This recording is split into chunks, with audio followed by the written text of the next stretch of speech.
So, you already have the divorce papers ready?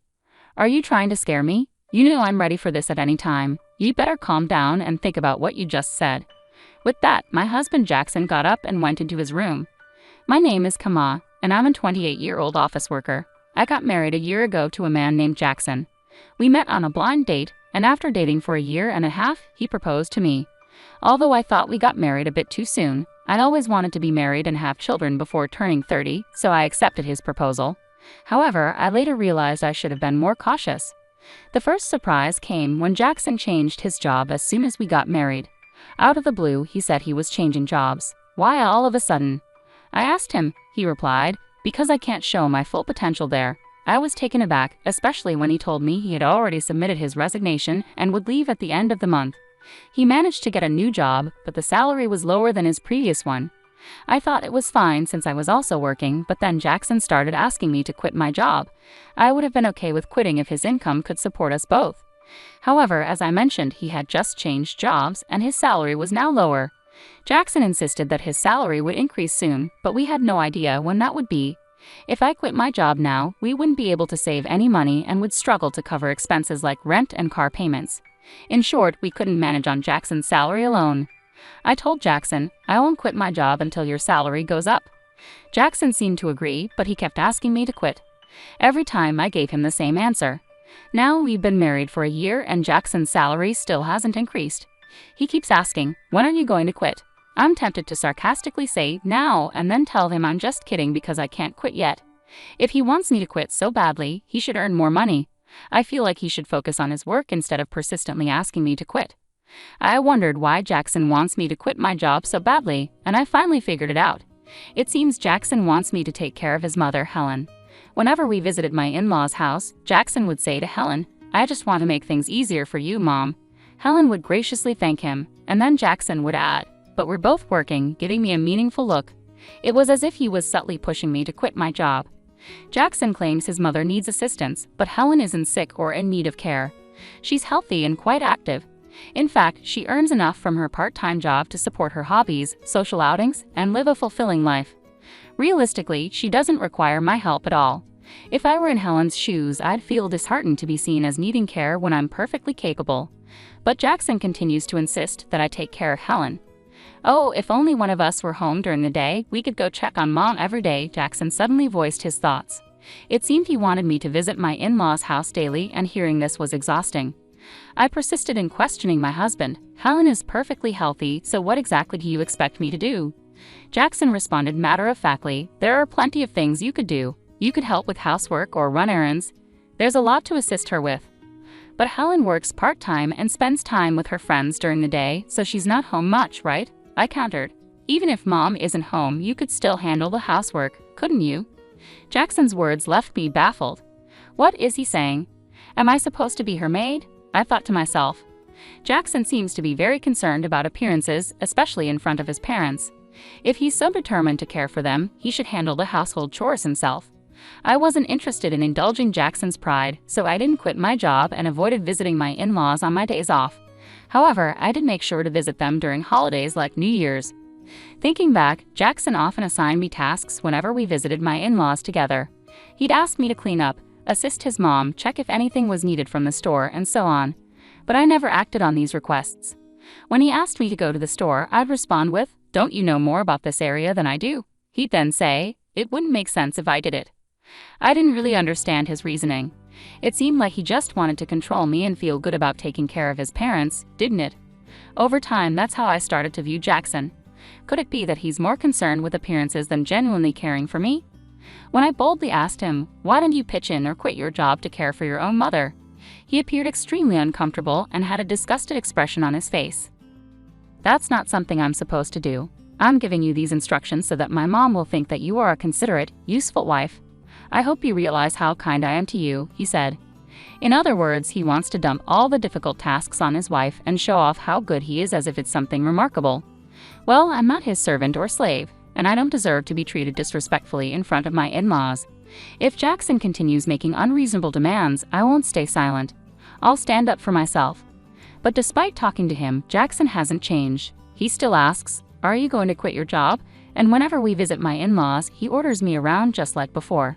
I had enough and decided it was time to discuss it with him seriously. "I think we need to talk about our future," I said. "What are you even trying to say?" Jackson replied, sounding annoyed. "I'm honestly fed up. I'm tired of you constantly asking me when I'll quit my job and exhausted from you pressuring me to take care of Helen," I explained. "Why are you fed up with that? You're my wife and it's your duty to care for your husband's parents," Jackson said. "Don't you think that's a huge responsibility for me? Shouldn't you, as their biological child, be responsible for helping with the housework and taking care of your own parents in the first place?" I asked. "No way, it's the wife's duty to do it. Are you the kind of person who doesn't care about family?" "I'm really disappointed to hear you say that," Jackson responded. "Then let me ask you this, how have you been taking care of my parents? If I asked you to care for my parents, would you do it then?" I questioned. Jackson stared at me blankly. "What are you saying? Why should a husband take care of his wife's parents? So does that mean you won't take care of my parents now or ever?" I pressed. "The husband's parents and wife's parents are completely different," Jackson replied. "What difference does that make, anyway? I don't get it," I said, feeling frustrated. "I didn't realize you were so clueless. It's like talking to my old boss," I continued. "What are you saying?" Jackson asked, confused. "I'm saying the husband's parents should come first. You should take care of your wife's parents," I clarified. "What?"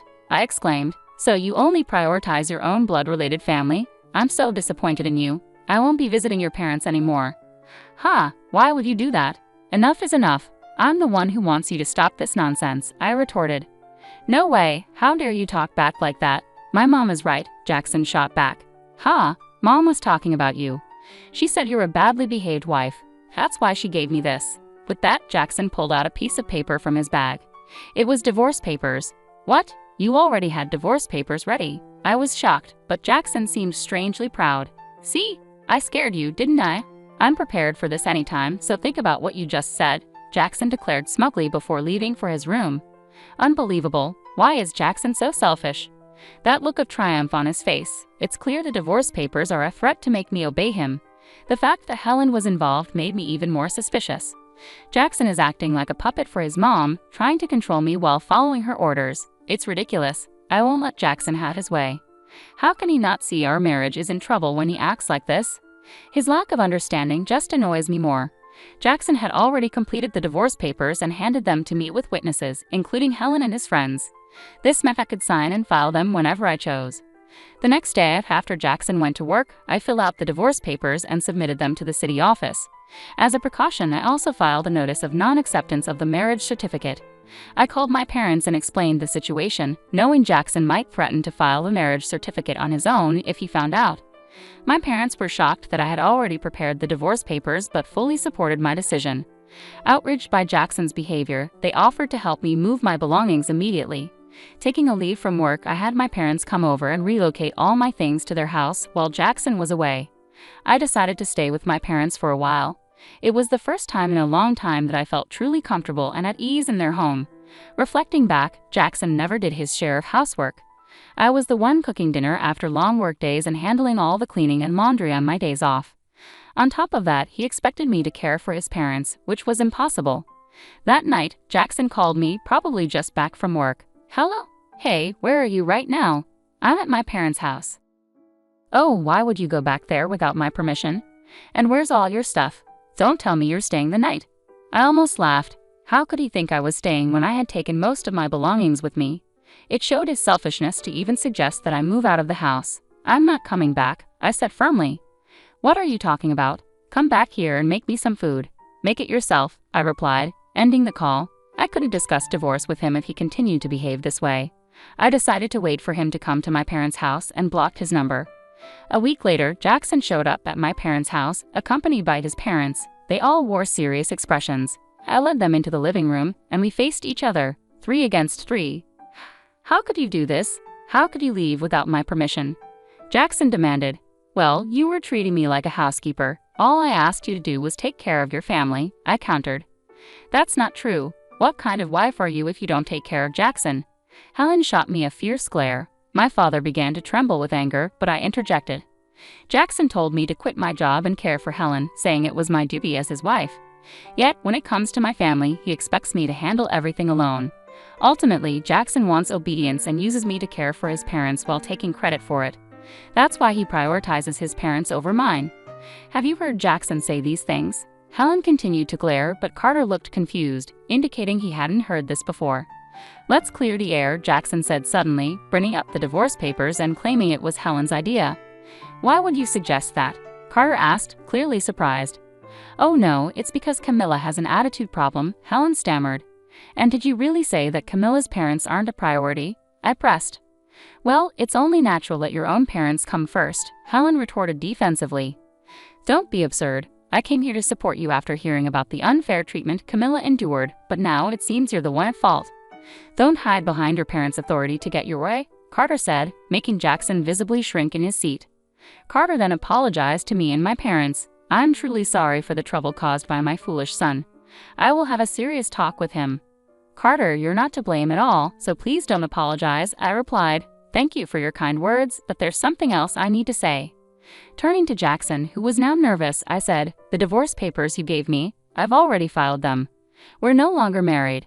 Jackson and Helen both turned pale. Why did you file them without my permission? Jackson demanded, shocked. You told me I could file them whenever I wanted.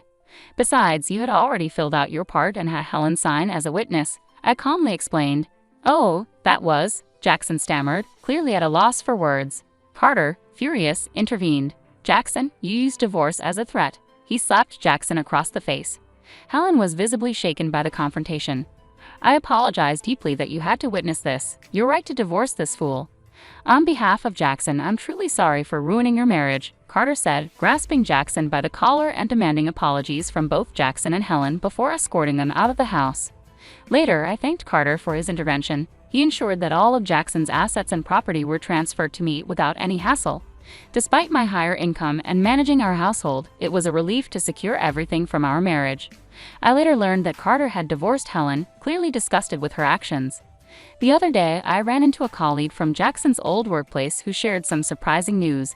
Jackson wasn't performing well at his job and often received harsh criticism from his boss. In defiance, Jackson resigned and changed jobs. This only added to my frustration with him. Instead of taking responsibility for his shortcomings, he blamed others, which likely contributed to his lower pay at the new job. I'm relieved to have left him. I've rented a cozy apartment and enjoy living independently. Work is going smoothly, and I even received a recent raise. Right now, I'm not interested in relationships and prefer focusing on my career. Jackson always cared more about appearances than actual abilities. He maintained a facade at home but failed to improve professionally. Sadly, many husbands use divorce threats as leverage, thinking they're powerful, but it's a big mistake. I hope they realize their folly and find happiness alone. Meanwhile, I'm grateful to have moved on from Jackson and look forward to meeting someone special in the future.